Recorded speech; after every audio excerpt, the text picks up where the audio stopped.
Welcome everyone. My name is Aaron Smith-Walter, and I'm here with Dr. Jessica Boscarino, who is an associate professor of political science at Marist College.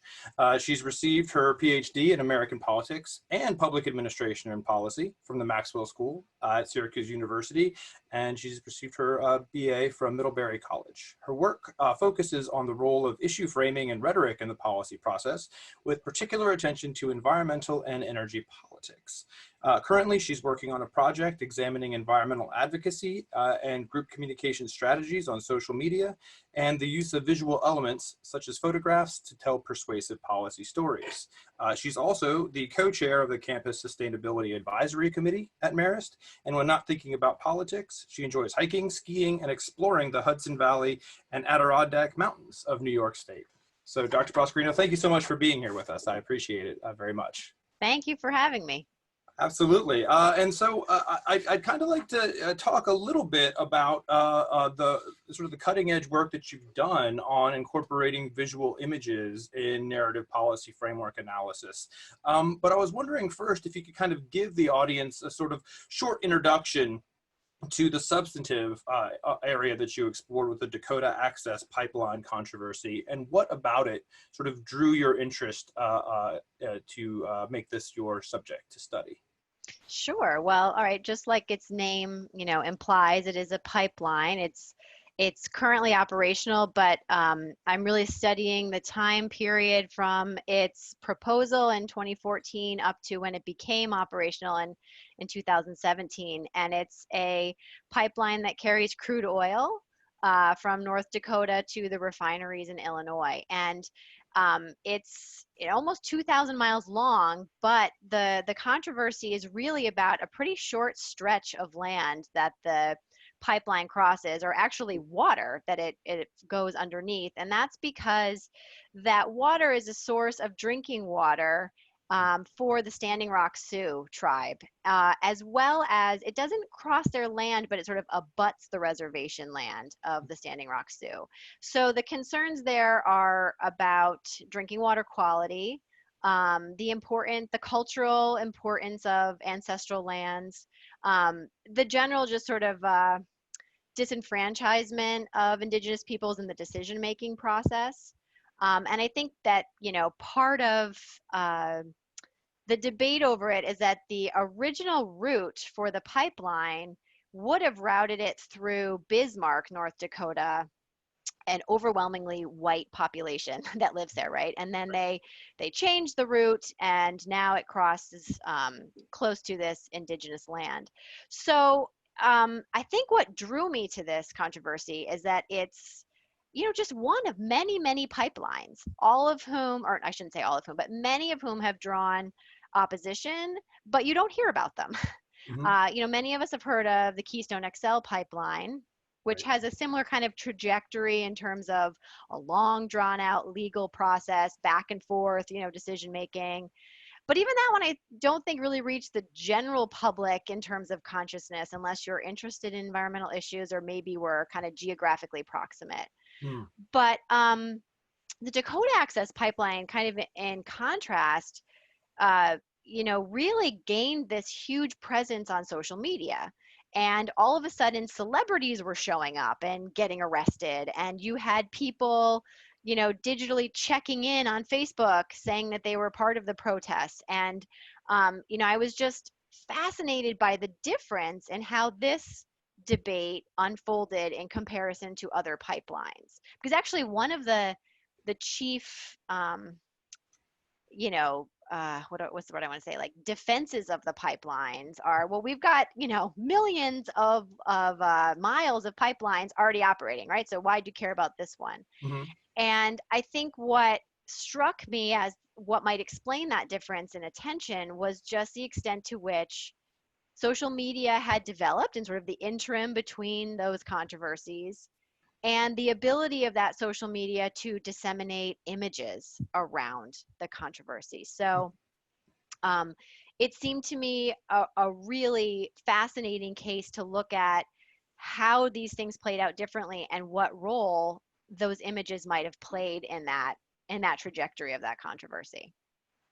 Oh, excellent. Oh, and if I, excuse me, if I understand correctly, that the time period that you explored was prior to the revolutionary expansion from 140 characters to 280. Is that correct? Yes, it is true. It is true. It actually was completely coincidental that the date I chose to end the data collection was, literally I think like a month prior to when it expanded.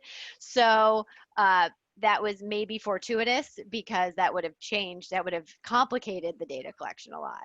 Yes. Sometimes fortune smiles on the researcher, right? Although on the other hand, I hope it doesn't make things immediately irrelevant, right? Now that there are more characters, but still, it's still a relatively brief format for disseminating information. Yeah, I study transportation from time to time, and there's this concept of induced demand. And so, like, the more you build roads, the more people use roads. So you can't actually solve congestion by building roads. And I imagine that if uh, if my Twitter usage is any indication, yeah, exactly. Like the 280 is just, now I can use more ofs and ands than Right. otherwise. Um, so can you then sort of take that summary that you did and the reason that this project was perhaps more visible than some of the other pipelines which exist, and then sort of explain sort of what hypotheses you developed and aim to test using the NPF as a framing device? What sort of specific things are you interested in looking at? Sure. Well, I can start with my kind of broad hypothesis, which was not testable, right? But the big and I will say it started with kind of a hunch, right? But the big hunch that I had was just that advocacy on policy issues that is primarily visual in nature is qualitatively different from other kinds of advocacy that we had largely seen in the past. And so part of what drew me to the NPF was the ability to be able to formulate testable empirical hypotheses that would more clearly specify, well, what are those differences, what do they look like, and how might they matter. And so from that like sort of big hypothesis, I was able to use the NPF and previously done studies that, well, they didn't look at exactly the same thing, were very informative, right? And again, starting from this foundation that language matters, stories matter. This is just a different kind of communication, right? It's a different, and it's not that it doesn't involve words all the time, right? It can still, so it's not that it's completely nonverbal, but it's, again, to me, it struck me as being very different. And I think, um, again, like that initial hunch that started the whole thing was seeing some of those images that were coming out of the protest, seeing an elderly woman being maced, right? Or the dogs facing off against the protesters. um, I just think there's something different about being able to see that versus read about it. So the sort of affective response to these images is something which might be more salient or more powerful than just reading about it in text. Exactly. So I mean, if we get down to sort of like the more specific hypotheses, then if we throw around this term narrative, one of the things that the NPF is consistently pushing us as researchers to do is to clarify and specify, Mhm. So I appreciate that. And so, part of what I was trying to do is to say, okay, so what makes for a narrative and what does it take to have a narrative? And can you have a photo that on its own is a narrative, tells that full story? And so one of the things that I was testing was, and just to back up for a second here and to say broadly, I was comparing Twitter posts that were, words only, Mhm. right? And those that contained images. So it was like seeing, okay, are there any differences? What are those differences? So are they more likely to construct a narrative if they include an image in them? And if so, okay, what's the nature of those narratives? Then I get in a little bit into the weeds about, well, can something be more narrative than something else? Is it just story, no story, or is it kind of a richer story or a more bare bones story? And my hypothesis was that, you know, it would both be more likely to form a narrative if the post included an image, and that that narrative would be, you know, richer, deeper, more complex. And I also, getting back to what we were talking about with the affective component, I thought that it would generate more attention and more activity on the part of social media users. So we would see that reflected in things like, you know, how likely they are to share it, to Mhm. like it, you know, that kind of thing. Right. And so did you find that the existing sort of meso level hypothesis about narrative transportation was one which informed that development? Absolutely. Absolutely. Yep. I talk about that in the paper. And that's sort of, I guess, what I was getting at, right? With being able to, and I didn't use video in this analysis. And I could talk about that choice, but um, you know, nonetheless, having those photographs or having that depictive artwork, I think, would possibly achieve that narrative transportation. Yeah, yeah, if you would, because I think that your choice not to include the video actually had a very interesting rationale in your paper. So yeah, if you could say a couple words about that, just so that people could sort of follow your logic as to why that was the case, that'd be great. Yeah, absolutely. So, you know, one of the studies that I read that was very important in both inspiring this research, but also guiding kind of my research design was the study by Macbeth Shanahan, Arundel Anderson, and Rose that looked at YouTube videos of a controversy in Yellowstone. So, you know, they had kind of done the video thing, and I was really interested in the still images, and part of the reason I didn't combine and look at both in relation to Dakota Access Pipeline is because, you know, we have this kind of scrolling culture, you know, when you're accessing the social media. And I can't tell you how many times I myself will say, well, I saw an article. Now, I didn't read it, Right. but the headline said, you know, and I had this hunch that it would be a similar kind of you know, behavior when it comes to needing to click on and play a video. Mm, Now we know that someone at least accidentally is kind of absorbing that visual information of when they see the beginning of the video, right? right. That may be informing whether or not they choose to click on it or not. But just having a video posted does not mean that anyone has watched it or watched it in its entirety. Right. That's the other thing, right? So I felt more confident that I could be sure that the audience was actually getting exposed to still images than to video. Yeah, that makes a lot of sense. Just because there's so much out there, you know. Like yeah, Yeah. sometimes you know you watch it while you're writing an email, and it's like, did you really watch it? Like you know what kind of pressures are put on us that our attention isn't fully focused. But yeah, when I read your explanation, I thought that was very clear. Because the Macbeth piece that you talked about, the policy story or gory story, right? Hmm. It was definitely one of the sort of the ones that I had previously been familiar with when it came to visual NPF applications. And so when I saw that you didn't actually watch the video, I was like, huh, I wonder why. And then I read your explanation. I'm like, no, that makes a lot of sense because I do the exact same thing when I'm scrolling. Like if Yeah. it doesn't have that like that image that captures my attention, right?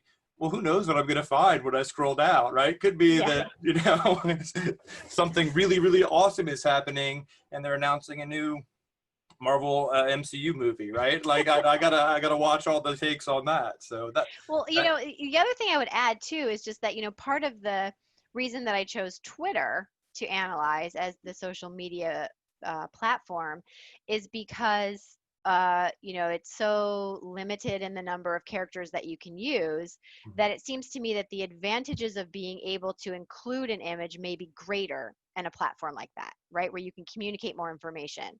But it's a cheating a little bit, right? To include a video where you could just read and read and read and film it seems to me I wouldn't really be testing that theory as well if I didn't limit myself to that same sort of snapshot, even if it's not a number of characters, it is a size, right? Right. Yeah. No, that's really interesting because I mean the problem that I've always had with Twitter is that being an academic, like I enjoy talking. I love hearing myself talk. I My writing is neither concise, right, nor direct, No. and so I have a lot of problems with Twitter. And I found that when I'm doing social media stuff, I do the exact same things that you've outlined in your paper. Like I'll take a picture of text that I've written to get around that limit. Mm-hmm. And I think that it's definitely one of those things I'm turning over in my head. Like, is this a move towards sort of post literacy as the Mm. communication medium of choice? Right? Have we entered this sort of visual or visually dominant area of communications? And I think that sadly for me, probably not sadly for others, but I think that we are definitely moving in that direction. And so figuring out how to effectively analyze these particular meanings that are conferred with these visual images is going to be really important for all the social sciences, but policy studies in particular moving forward. So Yeah, I mean, absolutely. And just the use of social media as the venue through which policymakers, decision makers, advocates communicate. Now that we know that this media is so dominated, by imagery, and if that's the one I mean, if you just consider, President Trump's use of Twitter as almost like the main communication venue, and you think, okay, Obama used it, but we can go back 2 presidents and it didn't, it wasn't a thing, and now we have that being sometimes the way that we find out first about major policy decisions that we have some catching up to do in terms of our research on these platforms, even though it's growing every day. But the aspect of it that I think that we haven't looked at so much is it's not just taking words and cutting them down and putting it on Twitter. It's a completely different way of communicating. mhm. That is so much more likely to include, these visual elements. Yeah, no, I've been constantly surprised at just the number of times I don't go to the whitehouse.gov website to get transcriptions of speeches or presidential sort of communications, because it's all on the Trump Twitter archive, right? And it's like that's where you go now, and it is a rapid change. I had never put that together, but you're right. That's really odd. It's a brave new world. It is. It is. Hopefully, with better results. um, Before I move to the next question, can we talk just a little bit about the data? Because we know that you looked at Twitter for these reasons. Which actual groups did you sort of look at the tweets from when you looked to analyze these images? Yeah. So, I mean, the first choice that I had to make was to look at groups, which in some ways was easy because that's sort of what I do. Sort of, I've done this before in my research, but, at first I considered, should I just be looking for tweets that any activists are putting out about this? Mhm. Then that became completely overwhelming. So, in some sense, it was like, all right, the choice to look at groups is based on the fact that, they're, depending on who the individual is, obviously they're going to have a bigger guaranteed audience. So if we're looking at if we want to see, well, how does this matter at all, then let's look at kind of the leaders in the field. So what I did was just look for, okay, who are the big well-known environmental groups that are operating in the US, or at least talking about issues that are happening in the US. And then I searched their Twitter feeds to see, okay, who was talking about this issue. Mhm. So I just selected the organizations that were paying the most attention to it, frankly, Right. so that I would have, as big a data set as I could gather.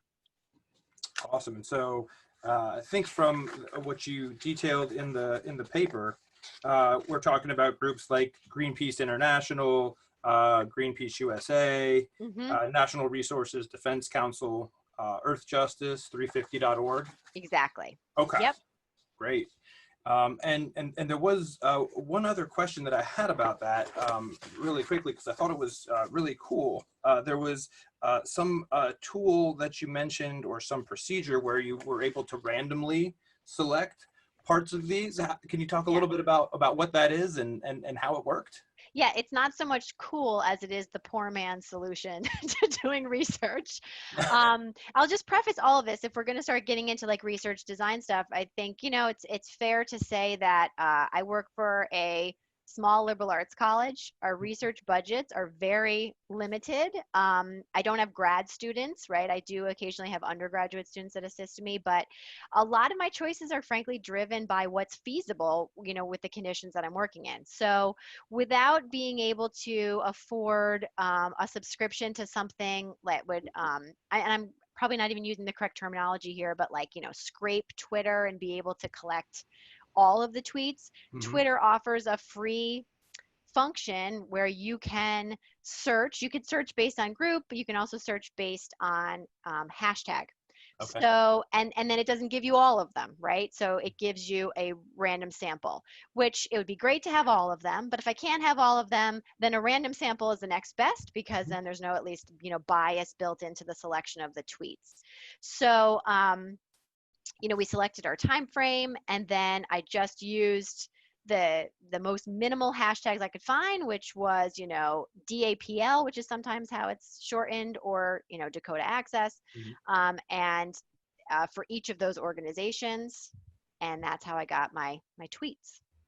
Yeah, no, I think that the poor man solution is always my go-to because like until the NSF like makes it rain on my research program, right? Like I'm gonna have to keep producing without a huge number of resources. So yeah, I thought that was really neat, especially because I remember when I was trying to put together my dissertation, like finding these tools which were a rigorous, right, defensible, but also affordable, right, was really one of the things that helped define the scope. Because I mean, otherwise I'd still be there. Like if I had unlimited money, I would just do the Yeah. best thing. But And I think of this, and of course it's always in hindsight, right? You're always kind of going back and gathering data. But of course, if you had the luxury of saying, okay, here's the group I want to study, and I'm going to start now, of course, you could follow that group and you could collect every tweet that they release. And again, we just did it really pretty old school. So I did have, someone working with me, and she was literally taking screenshots of these tweets and saving them as files. So we have, a bunch of tweets saved as screenshots that we could then go back and use for our coding process. And I'm sure there's much more sophisticated ways of doing that, but it works. yep, and that's the public administration scholar in me says American pragmatism is what makes this whole thing run. So pragmatic solutions, let's do it. um, so can you talk a little bit now that we know sort of a little bit about the groups and the overall context and your hypotheses? What did your study find? Yeah. What was the sort of the conclusions and then maybe the implications for researchers and practitioners? Yeah. So, my driving hypothesis that I started out with, which was that the tweets that include images are going to be more likely to, sort of count as a narrative according to the definition of the NPF than those that don't. And there actually wasn't support for that. So I had to throw that out. And I moved sort of the next level, which was, okay, so they may be narratives, but are they full narratives, right? Or are they kind of shallow narratives? And that I did find empirical support for. And the way that I, you know, classify something as more or less narrative is as according to the number of narrative elements that are present. So, the NPF, as talks a lot about characters. So how many characters are we seeing? How many different problems are being referenced? How many different solutions are being referenced? Is there like a clear plot line? Are we following a story from beginning to middle to end?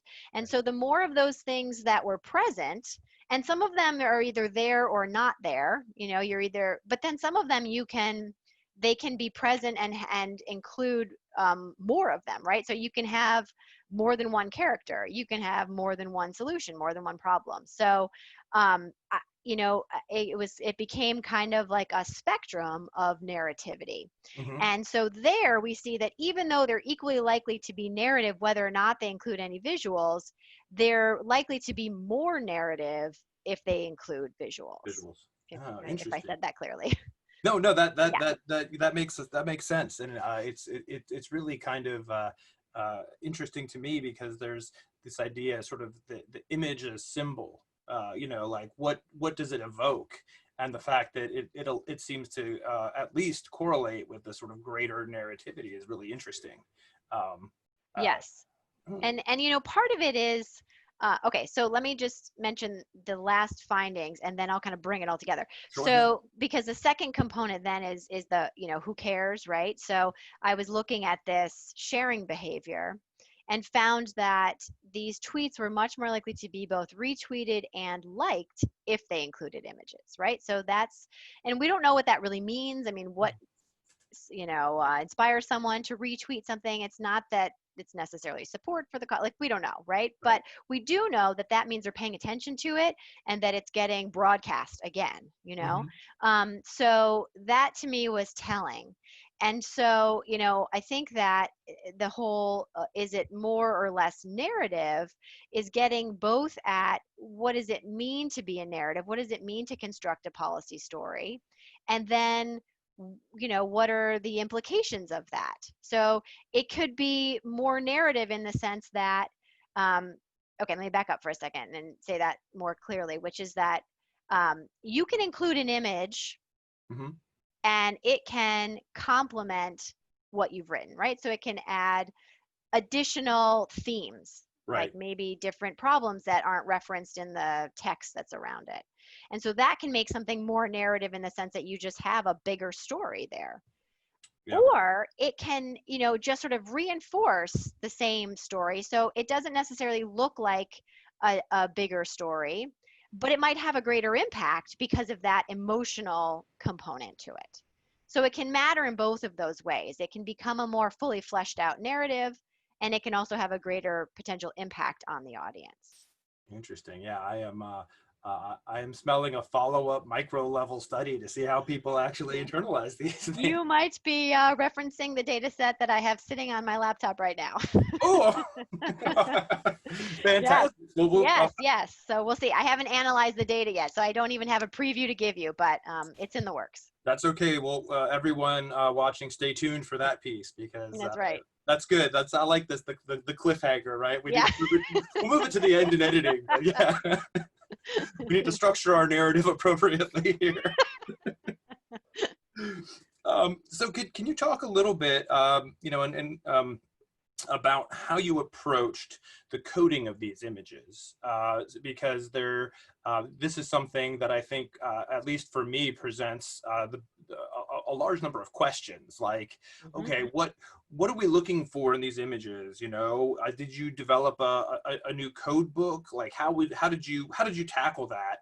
And then, sort of as a subset, what did you do if there was text sort of wrapped up in the image? I'm picturing in my head, I haven't seen any of the images, but I'm picturing, like protest images. Maybe we see somebody with a placard, and Mhm. it says "Say no to DAPL," and then you see the dogs, right, coming Right. in. Like, so how did you sort of deal with those intricacies when it came to visual imagery?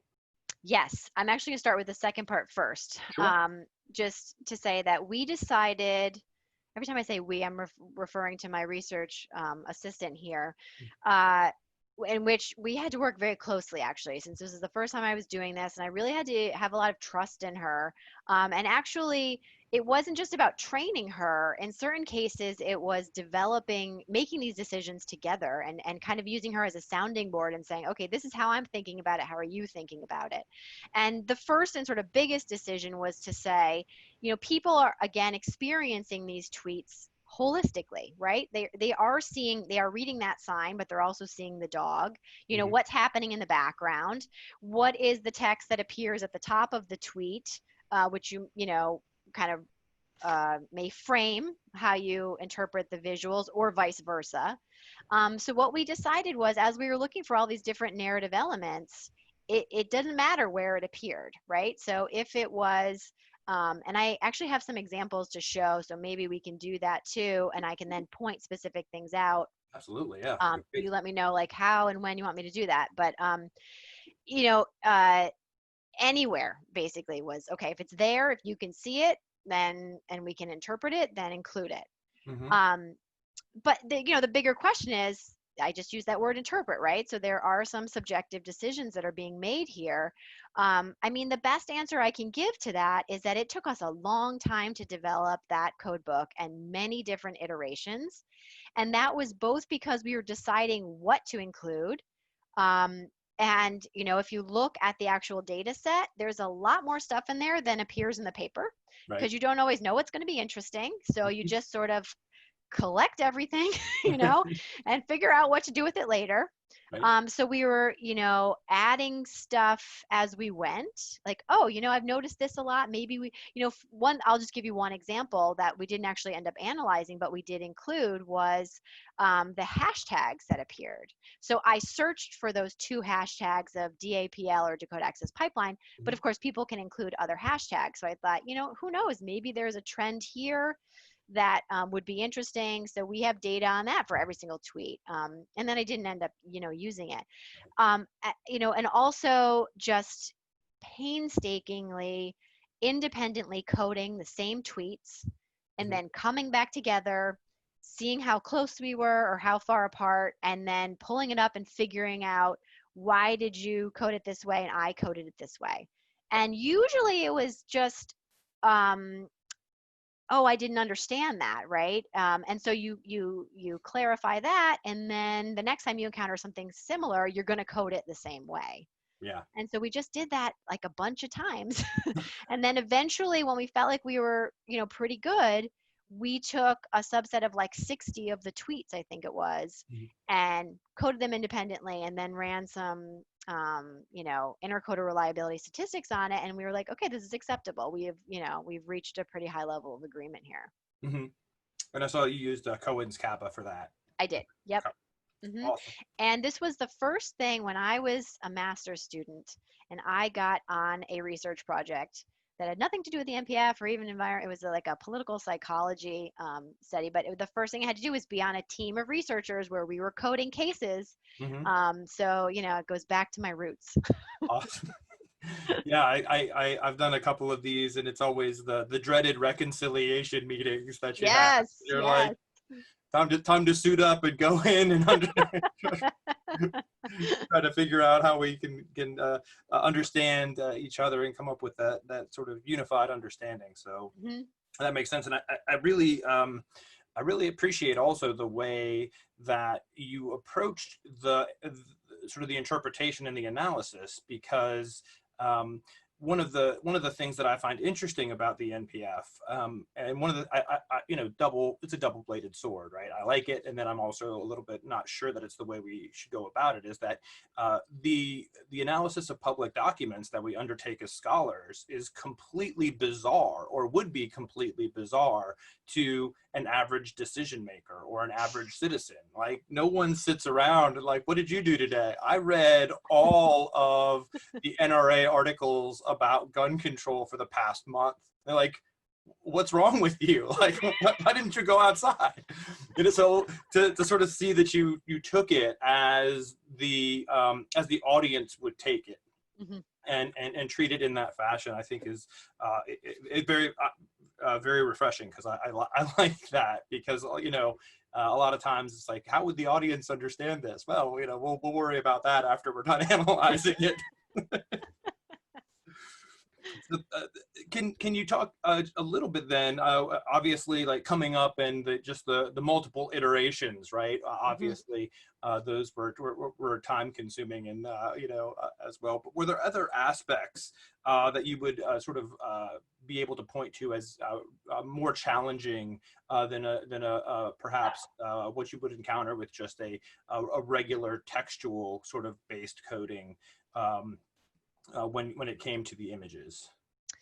Um, that's a great question. Um,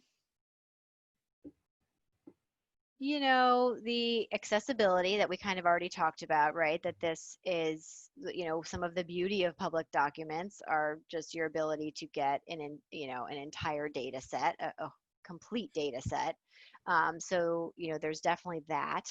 Um, I honestly enjoyed working with them so much because I think it just was so informative. And again, like there's so much stuff that you could have done that, we were talking about not being the most concise, right? So you're like, okay, this is one paper, one Yeah. paper. But even one thing I didn't do, for example, is really dig into the differences between the groups and what the images could have told us about their interpretation of the system, their specific, take on this controversy. I just found it opened up so many more questions for me. I guess it had that same affective, response in me. So, I think the biggest hurdle here is the coding of them and that interpretive thing. But I don't think there's a whole lot of other major, challenges that I could talk about. Okay. I think yeah. I think that's probably enough, right? Like, Yeah. it's not make it any harder than it needs to be. Was there, when you talk about the affect, was there any particular image or set of images that was really one or a group that resonated with you? That when you think about this project, you think that's the one that pops into your head? Yeah. Can I do it? Can I share my screen here? Because I could pull them Absolutely, up. yes. Yeah. Okay. Because I pulled a Absolutely. few. I just stuck them in a PowerPoint so I can Please do. show That'd be you. great. Some of these I talked about in the paper. So um, let's see here. Can you see? Let's see. I cannot. Let's see Okay. if I can. Okay. Let me see here. Maybe I'm not doing it right. Hold on. Is there a little green button? Okay. Here we go. How about now? Share. Oh, wait. I didn't hit share yet. Woohoo! Okay. Good. There's this one that I talk about. Let's see if I can switch to this. Make it slideshow just so you can see it a little bit bigger. Okay. Okay. Yeah. I do talk about this one in the paper.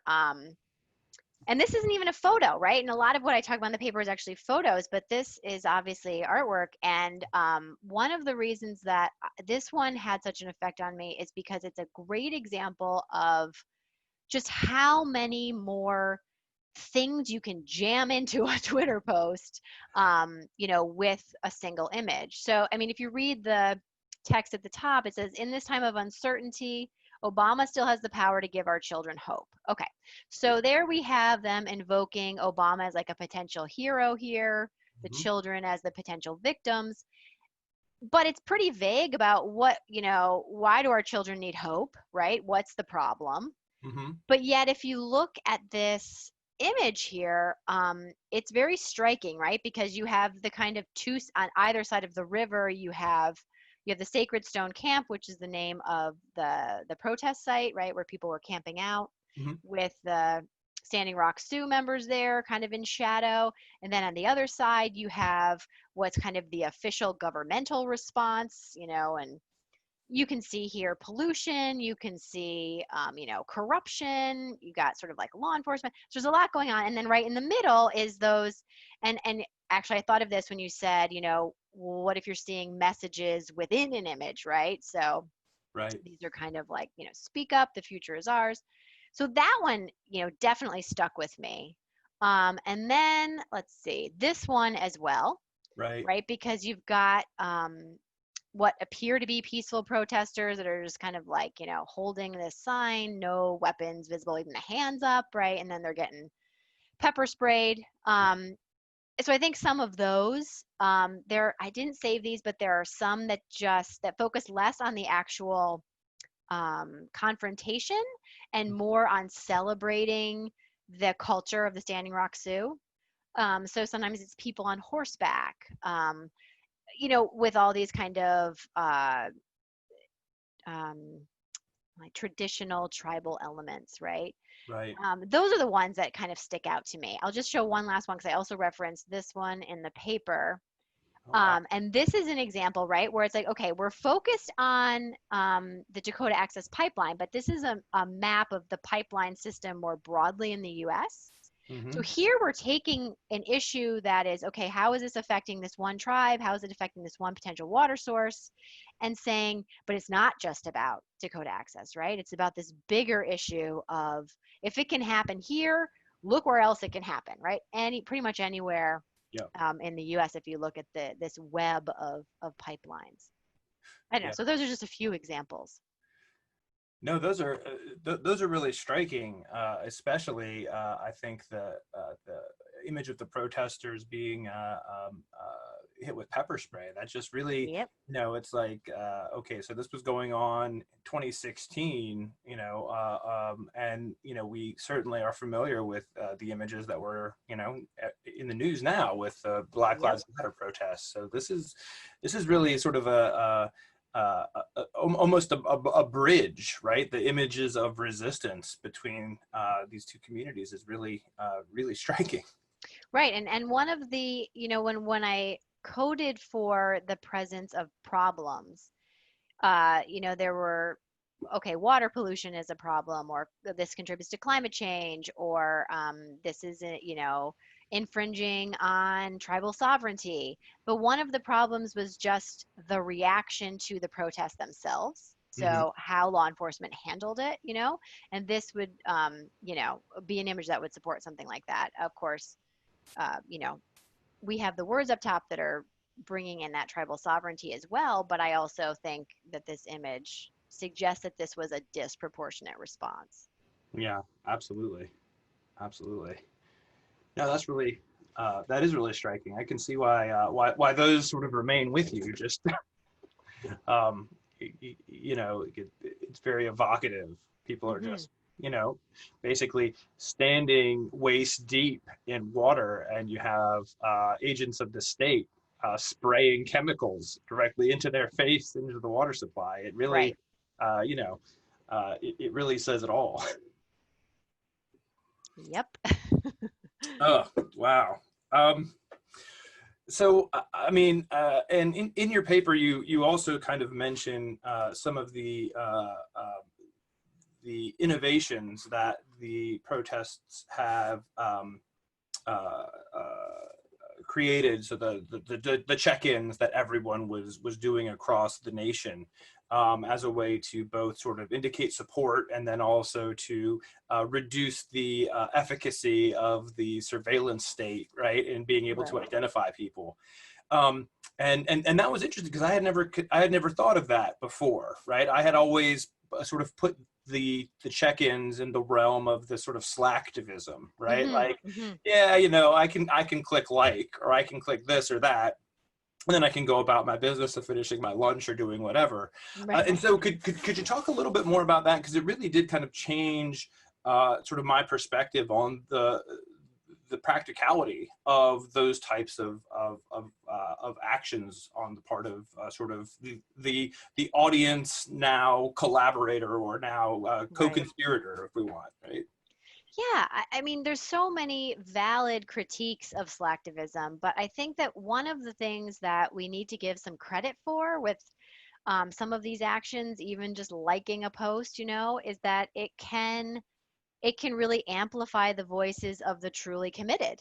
Mm. So, again, going back to would we ever have heard about the Dakota Access Pipeline if it wasn't for the check-ins or, the celebrities getting arrested? But of course, just checking in to Standing Rock Sioux doesn't really do anything, right? I mean, I think especially because after the fact, we realized that the kind of surveillance that was feared wasn't really even happening. Mhm. Um, but if that can get the word out, right? If that can bring the attention and shine the light, you have to have somebody behind the scenes doing the real work. I mean, Right. people were actually there, camped out in the North Dakota winters, um, and that was, would we have known that? The Standing Rock Sioux youth are the ones who first kind of really brought the attention to it. So again, talk about double-edged sword.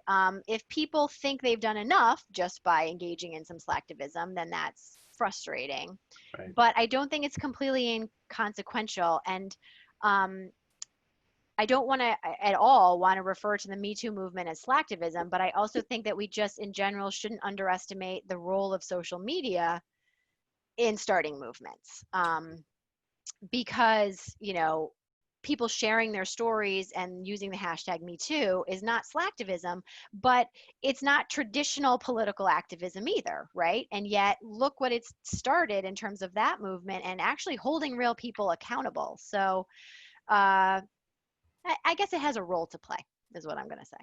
Yeah, that makes sense. I guess I still remember, on campus, having to carve out time to go around and post flyers, and I guess that I counted that as activism, right? Yeah. So I guess like this is just the modern corollary to that, or the modern version. So maybe I just need to get off my lawn, right? Maybe that's what I'm seeing here. um, One of the things that really interested me about your sort of your approach, not only sort of the way that you took the perspective of the audience, which I think is absolutely wonderful, but sort of the way that you included particular codes that I haven't seen always utilized by the NPF. Um, and one of those is sort of like I'd say a legacy code, right? Like it existed back in the day, and I think that's the ally code Hmm. that you coded for. And I'd like to talk a little bit about that because it's always interested me. Sort of how did you distinguish between a hero and an ally? What was your approach there? Yeah, well, I think that was really important to include that here and I think the reason is because so many of the people and groups that I ended up coding as allies were very clear that they wanted to, um, what's the way to say this? But they saw the true leaders here as the Standing Rock Sioux themselves, right? So they don't want to kind of have this, white savior Mm, thing happening, right? So you can be an ally and you can stand with, and that's kind of one of the, mottos that emerged here was like standing with Standing Rock. But mm, they are the ones who've been on the front lines, right? They are the ones, who are most likely to suffer from as a result of this pipeline and who've done that work. right. And so I think most of the supporters who came, people who would come to the camp and stay, or people who would speak from afar, they actually saw themselves as allies and used that term a lot. Okay. So it kind of emerged naturally, and I thought it was important to keep that distinction. Gotcha. So it was a response to this issue, maybe of co-optation, in the Hmm. sense that the recognition that previously privileged individuals might step in and take the spotlight, and that was something which was self-reflective of the supporters not wanting to do that. Yes, that Okay. would be my take on it. Yep. Okay. Interesting. Yeah, uh, that's the reason that I was interested in that is that I think.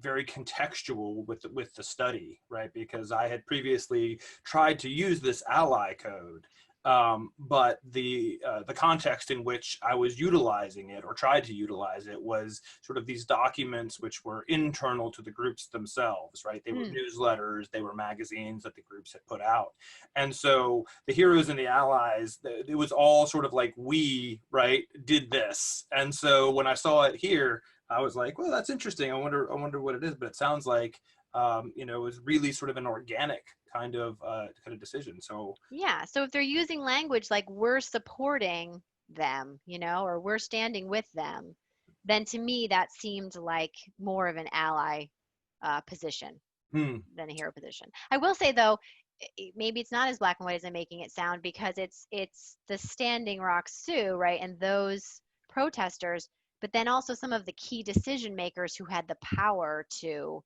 uh, decide in their favor, that could also be cast as the hero here. Right.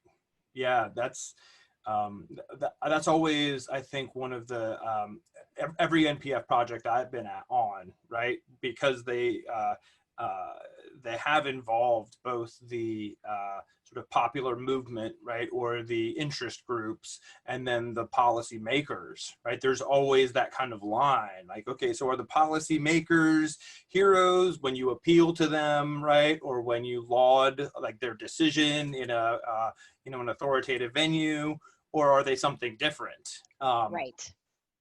Yeah, yeah, I think that's always a question that we, the coding team has to have a discussion about to sort of decide. Yeah. And I think that's a great conversation that should be taking place on a larger scale within the NPF. Yeah. Agreed. Agreed. Sort of the other question that I have is I like to do a lot of research.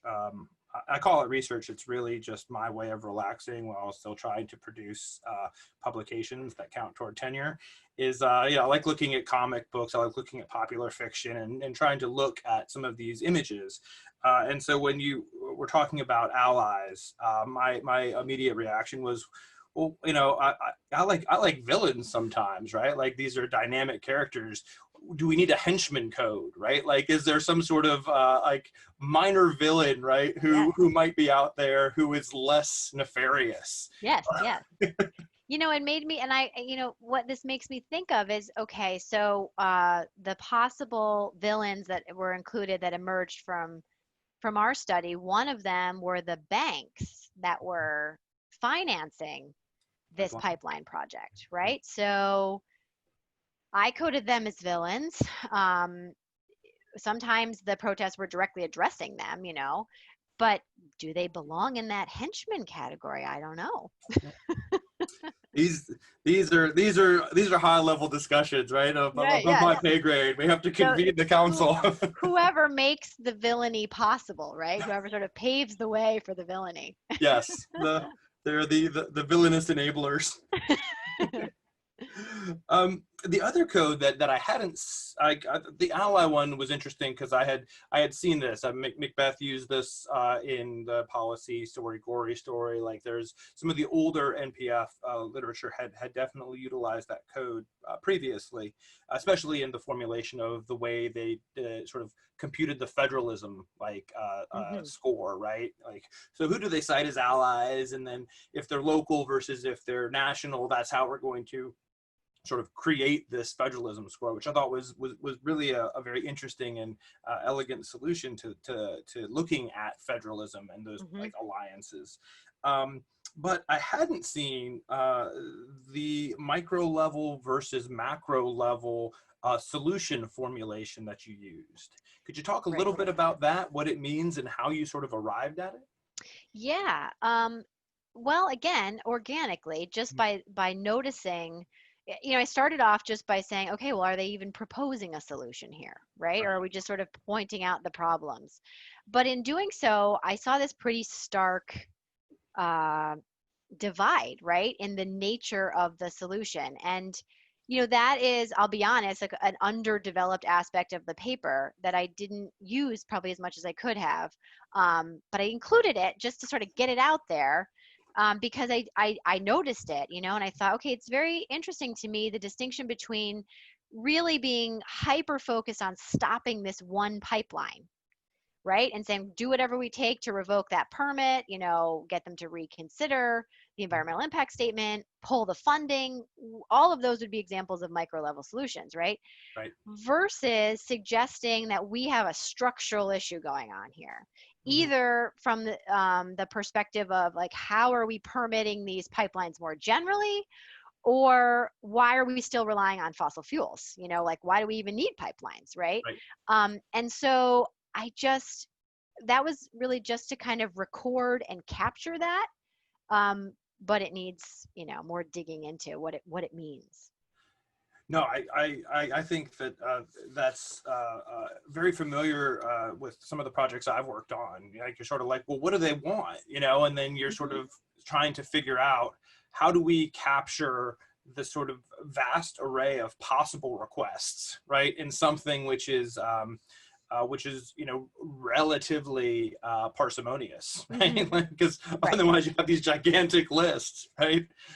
So I really I like that solution a lot, because it is one of those ways where if we're looking at trying to create studies across numerous policy areas, Hmm. how do we develop commensurate measures so that we can understand what might be, you know, a micro level solution here versus a micro level solution in healthcare policy or something like that. Yep. Yes. You know, and we brought up the you know, racial injustice protests right now, and I could see the same kind of typology being applied there. You know, are we tearing down this one Confederate statue, right? Or are we looking more at sort of systemic racism? So yeah. Yeah, interesting, interesting.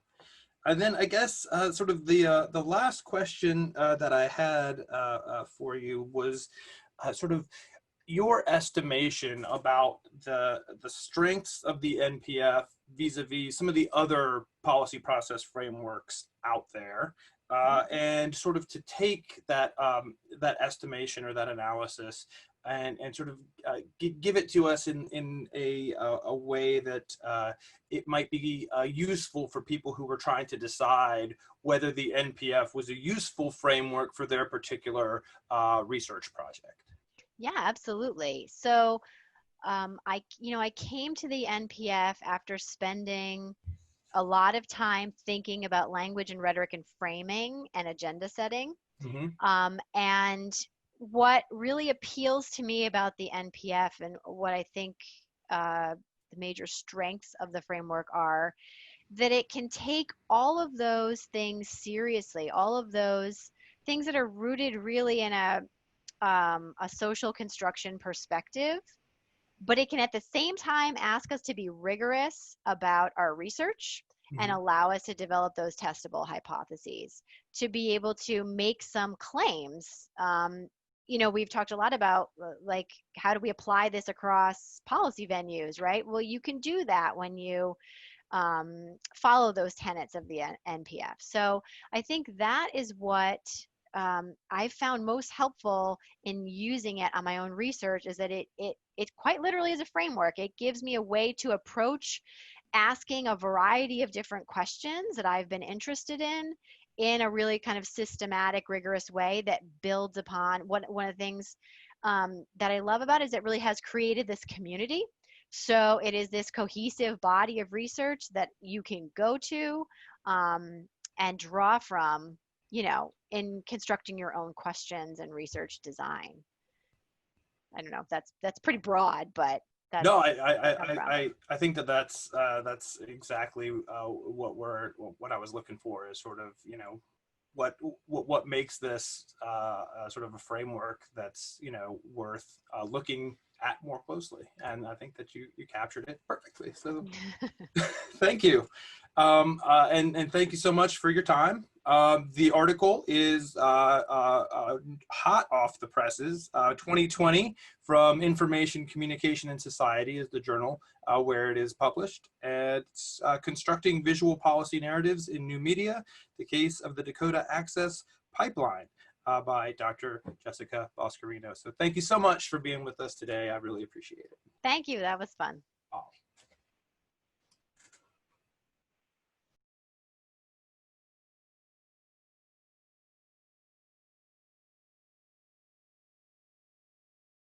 Okay, so here we have the coding sheet that I and my research assistant use, and again, this took a long time to come to. So you can see that at the beginning it's basic identifying information, so we can keep track of the tweets themselves and who was coding them.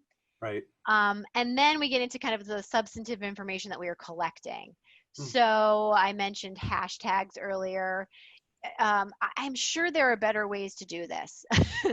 I'm relatively technologically competent, but I'm certainly, not. I don't know. I'll give this example. I went to a special session at a conference that was all about coding visuals, and I was super excited. Right. And I showed up and I realized I had needed to have about 10 years of actual computer coding experience, because these were people who were writing code to do things like, identify the gender of the person, or, whatever. So I was way out of my depth there. It was still fascinating, but I realized, okay, this was not going to help me. I'm going to go back to my rudimentary methods. So recognizing that there could be multiple hashtags, I just had multiple, entry points. And I'll show Mhm. you kind of for the ease of my undergraduate research assistant, she included all of this stuff in an Excel spreadsheet. Okay. And then I converted it over to SPSS, which is what I use. Mhm. And so I can show you both of those. But Great. I needed, multiple entries for every possible thing. So then what we did here was, okay, here's the villains that kind of emerged, So Energy Transfer Partners was the company that would be operating the pipeline. But then Mhm. we have, the greater fossil fuel industry or some member of the federal government, so on and so forth. So we coded for exactly, who the villains were. Right. And again, if there was more than one, then you could enter that in. Mhm. And basically did the same thing with all of the different characters here. Right. Not all of whom, by the way, I anticipated on the front end. So one ally group that was very interesting to me was the veterans Mm. that were coming out in support of the Standing Rock Sioux. So you can see there's the greatest kind of diversity there, and the number of different allies, Right. including Black Lives Matter, Huh. which were there. Let's see what else. Um, the plot, right? This was kind of a thing that ended up. We didn't see a whole lot of clear plots, and that was one thing where we kind of differed from some other NPF studies. So Mhm. that's something that I need to spend some more time thinking about, how we identified it versus how previous studies have identified it. But here we get into the image stuff, which was what was really interesting to me. So Mm. again, at the outside, I thought, maybe I'm going to distinguish between the kind of image that it is. So I Mhm. wanted information about whether or not it was artwork, photography, that embedded video that we only coded the first frame of, right? Right. Or if it's just like a picture of words, like a picture of a document or a statement or something. Mm. Um, I didn't end up actually analyzing that. We just analyzed whether or not it had an image, but I captured that data.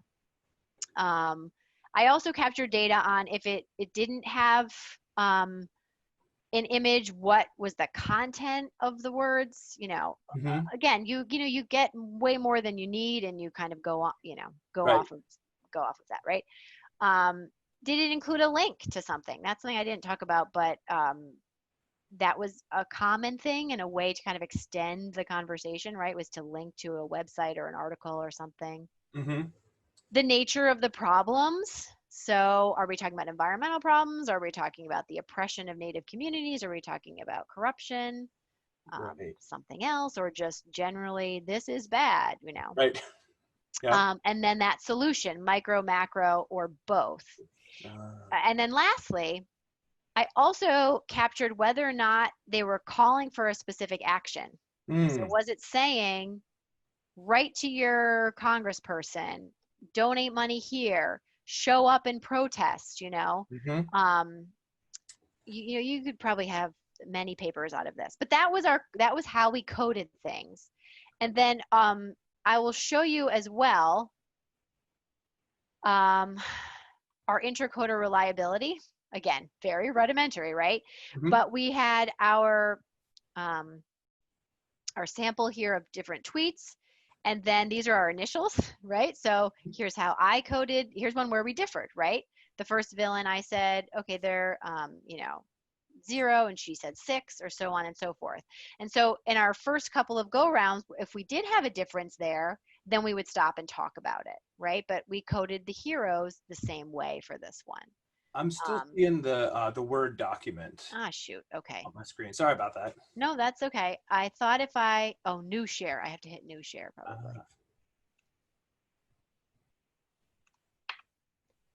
How's that? Oh, there Can we you go. see Yes, Excel? Okay. absolutely. Yeah.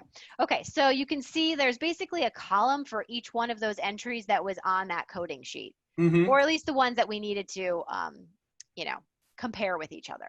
Right. And so you'll see, I was pointing out this before. Here we agreed on who the hero was, right? But here we disagreed. I Yeah. didn't see any. She saw a sort of a vague reference to an unspecified hero. Right. Um, and okay, so that was where we recorded all of our intercoder reliability data. And Hmm. then eventually everything got moved into, now let me do this again so I get to the right screen here.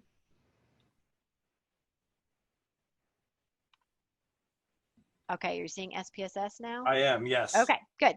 This is then our kind of our master data set where we've got everything, right? Okay. The code of it. Here's our uh, handles was another one too that we recorded, hashtags, um, and everything, from there, so on and so forth. So Mhm. eventually, like, originally we coded, okay, who is the villain, right? Right. So then eventually I turned that into just, did it include a villain? Yes or no?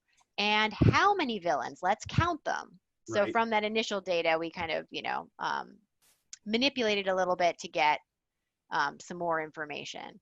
So these largely match up, and sometimes the language isn't exactly the same, but they largely match up with everything that's in that code book, Hmm. although there's probably some extra from things that I, included in here. Right. And then I could do all of my statistical analysis right from here. I also had her include all of the text that appeared Okay. in each of the tweets. So just in case we wanted that, we have that there as well. It's always a good check, right? So that you Right, fantastic. right.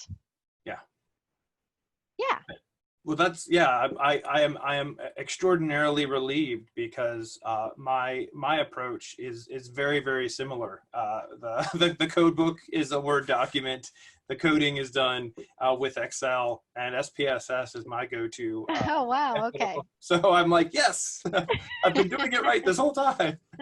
Well, I know that for some people that are, have more sophisticated quantitative methods, SPSS is sort of like the bike with training wheels, but I found it really does what I needed to do. So, and my training in my PhD program was a heavy qualitative focus. So it's been somewhat of an evolution for me to get comfortable doing even the level of quantitative analysis that I do. So, Yeah, well, and that's actually one of the things that I really like about the NPF is the accessibility to people who may not be policy analysts, right? Like absolutely. it's very nice not to have to learn about multi-level multivariate regression models if you want to understand what's going on. And I think that the NPF has not that there's anything wrong with those, but I think Right. that this is one of those things that it's nice to have options which might be more accessible and more translatable Hmm. to the folks who are actually impacted by policy as well. Right. Good point. Excellent. Um, Is there anything else you want to see? No, that's perfect. Is there anything Great. else that you would you think that other that people who are interested in learning the NPF would be able or be well served in seeing, or is this sort of No, I mean, I don't think so. I showed you some of the actual tweets earlier, so yeah, um, there are just many more of the same. that's perfect, and I really do appreciate you taking the time to share this with us, and we will look forward to the next article coming out for me. Yeah, cross your fingers. Will do. Will do. Thank Fantastic. you. Dr. Boscarino, really appreciate it. Anytime.